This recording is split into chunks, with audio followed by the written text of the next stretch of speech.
বুড়ুর মরণ হলেও বাস্তুক, এদিকে গরমে মরছি আর ওদিকে বৌমা বৌমা করে ফাটছে। এত ফাটছেন কেন? বৌমা, ফ্রিজে কত পানি থাকে, একটু ঠান্ডা পানি এনে দাও না। বুড়োর শখ দেখো, ঠান্ডা পানি খাবে। ফ্রিজটা আমার বাপের দেওয়া।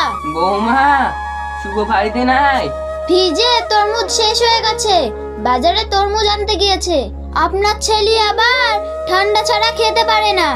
বৌমা, শুভ আসলে বুঝলো একটা ফ্যান টাঙিয়ে দিতে, এত গরম আর সহ্য হয়েছে না।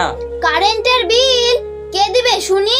সুস্মিতা, ও সুস্মিতা, তুমি চলে এসেছো? তরমুজটা ফ্রিজে রাখো, একটু পরে খাবো। তোমাকে বলতে ভুলে গেছি, আব্বু মা বেড়াতে আসবে। আব্বু মা এসি ছাড়া থাকতে পারে না, পাশের ঘরটা একটা এসি ফিট করে দাও না। ঠিক আছে, আমি শোরুমে ফোন করে দিচ্ছি, ওরা এসে ফিট করে দিয়ে যাবে। এখন ঘরে চলো। আর শোনো, তোমার বাপের দায়িত্ব আমি আর নিতে পারবো না। সকাল হোক, 3 ভাই ভেবে দেখবো।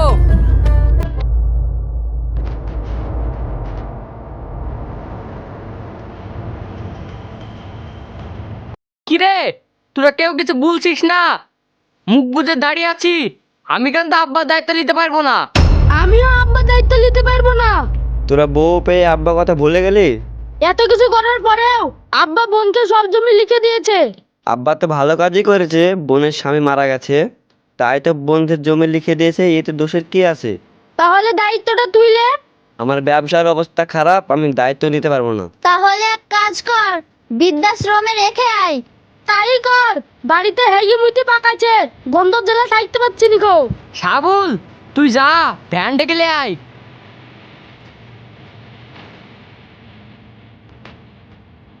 দাঁড়ান, ওনার কি হয়েছে? কোথায় নিয়ে যাচ্ছেন? কে আপনি? আমি ওনার বন্ধুর ছেলে। আমার হাত দিয়ে ব্যাংকে 50 লাখ টাকা এমআইএস করা আছে, প্রতি বছরে 50,000 করে পাবে, তাই ওই টাকাটা দিতে এসেছি। এই শালারা, দাঁড়িয়ে দাঁড়িয়ে কি শুনছি? আব্বা তাড়াতাড়ি ভ্যান থেকে নামা। সুস্মিতা, আব্বা পানি খাবে, ফ্রিজ থেকে ঠান্ডা পানি নিয়ে এসো। বড় ভাই, এসি লাগানো আছে, ওই ঘরে আব্বাকে নিয়ে চলো, না হলে আব্বা গরমে মরে যাবে। আব্বা হা করেন, ঠান্ডা পানি খান।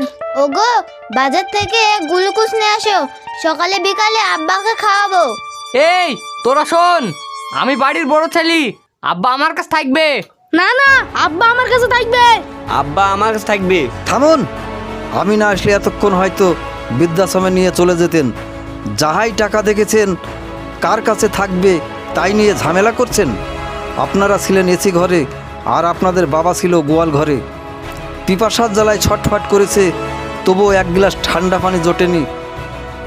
গরমের জ্বালায় আনচান করেছে, তবুও মাথার উপর একটু ফ্যান জোটেনি। এই না হচ্ছে সন্তান? আমাদের ভুল হয়ে গেছে, ক্ষমা করে দেন। ক্ষমা যদি চাইতে হয় ওনার কাছে চান, আমার কাছে নয়।